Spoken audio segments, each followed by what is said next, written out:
Break के बाद हम फिर से हाजिर हैं सुदर्शन टीवी के चेयरमैन, मैनेजिंग डायरेक्टर और चीफ एडिटर श्री सुरेश जी चावन के, जो शिरडी के हैं। अभी दिल्ली में उनका बड़ा सा चैनल है, स्टूडियो है, 4 चैनल चल रहे हैं। ब्रेक से पहले हम बात कर रहे थे कि बहुत अहम मुद्दों पर आपके चैनल ने, जो बाकी के चैनल कवर नहीं करते हैं, उसको बहुत अलग से कवर करते हैं। हालांकि रूरल एरियाज के जो अनगिनत स्टोरीज हैं उन पे आप ज़्यादा दिखाते हैं। वैसे प्रवासी भारतीय जहाँ पे भी है, वो लोग भी बहुत से इश्यूज में बात करना चाहते हैं और ऐसे चैनल के बारे में उन्होंने सुना है। मैं खुद इंटरनेट में बहुत देखता हूँ, आपके बिंदास बोल कार्यक्रम के बारे में बहुत सुना है। यहाँ के फॉक्स न्यूज़ में बिल और एली का जो तुलना होती है आपसे हो रही है, तो इसमें कैसे प्रवासी भारतीय, जो हालांकि अमेरिका में है हम अभी, तो हम कैसे इन्वॉल्व हो सकते हैं, ऐसे लोग जो चाहते हैं? देखिए, सुदर्शन का स्लोगन है केवल चैनल नहीं, देश नंबर 1 बनाना है। इसलिए आप लोगों को किसी चैनल से भले ही कोई ज़्यादा संबंध ना हो, देश से है और हमें देश से है, तो दोनों का जो लक्ष्य है वो देश है और इसलिए हम मिलकर बहुत कुछ कर सकते हैं। खास करके आपने जिस बिंदास बोल का उल्लेख किया, हम बिंदास बोल शुरू ही इसलिए किए हैं क्योंकि देश का आम आदमी अपनी प्रतिक्रिया कहाँ दे, उसके लिए कोई मंच नहीं है। उसको लगता है कि विधानसभा में विधायक उसकी बात को रखे, कुछ नहीं होता है। उसको लगता है कि लोकसभा में एमपी उसके बात को रखे, लेकिन एमपी पैसे लेके बात रखते हैं और बात ही रखने का मौका नहीं। अब तो लोकसभा विधानसभा का काम ही कहाँ चलता है। ऐसे में लोगों की बात कौन रखेगा, कहाँ रखेगा, ये सबसे बड़ी समस्या है।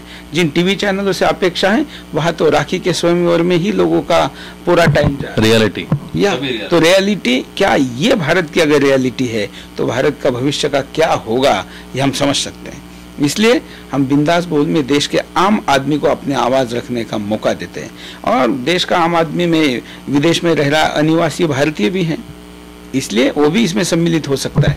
और बल्कि हमने बिंदास बोल में कुछ ऐसे इशू उठाए जिस इशू से सबसे ज्यादा प्रभावित विदेश में रह रहे भारतीय लोग हैं और आखिर देश से जुड़ा हुआ हर एक मुद्दा आपसे जुड़ा हुआ तो है ही।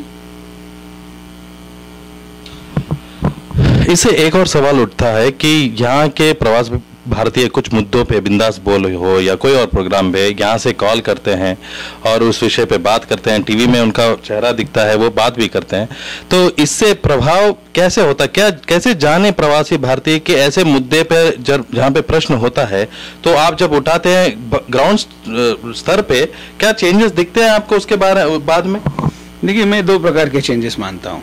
पहला चेंज होता है कि जो दबाव के कारण होता है, मीडिया के दबाव के कारण।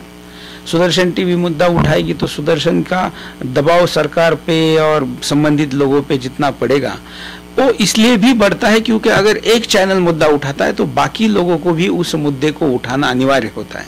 मैं आपकी जानकारी के लिए बताता हूँ, दर्शकों के लिए भी, क्योंकि हमने ही सबसे ज्यादा IPL के भ्रष्टाचार के मुद्दे को उठा के रखा।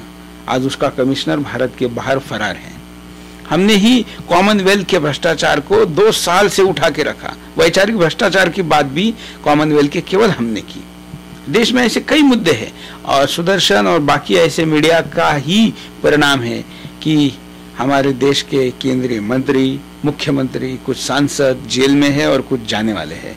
ये नियति के आवाज में आवाज मिलाने का भी परिणाम होता है कि ऐसे निर्णय होते हैं। इसलिए मैं मानता हूँ कि इफेक्ट हो रहा है और ज्यादा होगा।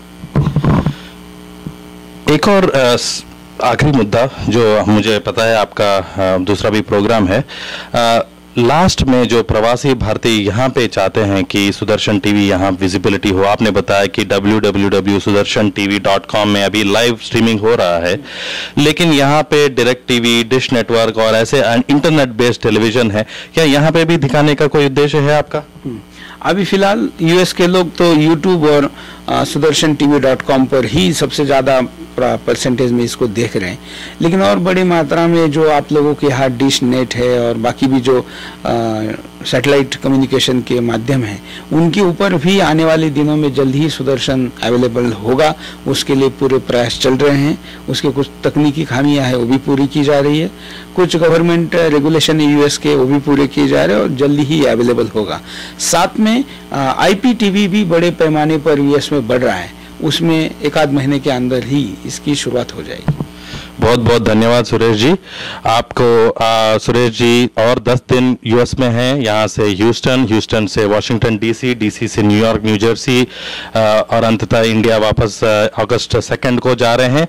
इनसे संपर्क करने के लिए 615-306-940 पे 03 पे कॉल कीजिए, 615-306-9403, और ये खुद आपसे बात भी कर सकते हैं और आपके कोई प्रश्न हो तो वहीं क्लियर भी कर सकते हैं। धन्यवाद Suresh ji, welcome, and hope you have a very good trip to the US. Thank you. Namaste.